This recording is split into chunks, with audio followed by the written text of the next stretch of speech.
Арыбаңыздар агайын туугандар, мен Чыныбай мырза менен замандаш болгонума, кесиптеш болгонума, чогуу эшиктеш чогуу отурганыма сыймыктанамын.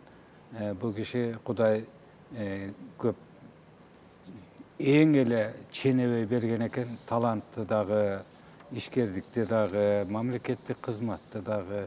Ошол эле учурда ушул иштердин баарын чогуу айкаштырып, ыр дүйнөсүнө дагы өзүнүн көкүрөгүн төшөп мамиле кылган, кыргыз маданиятына көкүрөгүн төшөп мамиле кылган, чыгаан учурундагы инсандардын бири. Кийинчерээк бул киши мен билген эмес экенмин ыр жазып жүргөнүн, ырга ышкыбоз экенин. Бир күнү кабинетине кирип калсам, комуз кыңгыратып отуптур. Таң калдым. Жанагы сиз эмне комуз чертесизби десем, көптөн бери кызыгып жүрөм, кыйратып деле чертпейм. Үйрөнөйүн деп бирди үйүмө алдым, бирди кабинетиме алдым деп калды. Анан комуз толгошуп кичине комуз черттик. Бул киши аябай жакшы көрчү эле, кабинетинде дайым биздин классикалык ырлар 60-70 жылы ырдалып чыккан обондорду аябай жакшы көрчү эле. Жалаң эски комуз обондорун жакшы көргөн ырчы эле. Анан кийинчерээк Чыныбай Акунучтун ыр жыйнагын колума тийди. Ошентип бул кишинин башка дүйнөсү мага ачылды. Ыр жазган адам экен. Өзү айтып калчу эле, көңүлү таза, ниети таза адам гана ыр жаза алат, ыр уга алат, обон уга алат деп.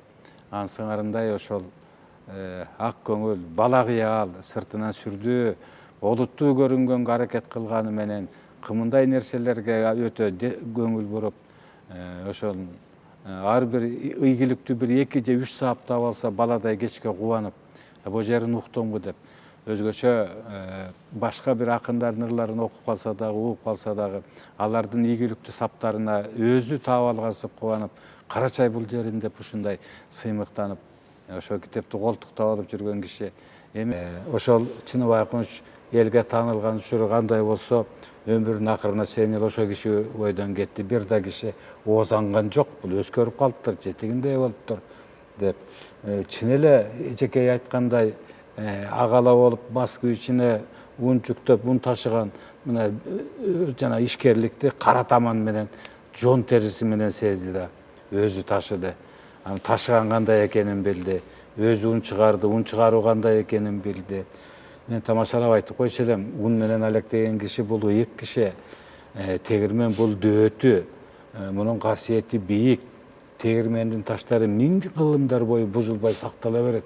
Себеби бетине күндө бүт дүйнө адамдарын тамактандырган, оозандырган, ак менен даам татырган касиети бар. Ошол ташка да өтөбү деп көп окумуштуулар айтып жүрөт го. Ошо Чыныбай Акунучтун өзү башынан эле ак дарып, ак ун чыгарып, акка жакын болуп, өзү дагы жаш кезинде күчөйүп кызмат кыла турган кезинде акка моюнсунду. Тилекке каршы оор учурда, ошол учурда билбей эле кайран кишини өлтүрүп алдык.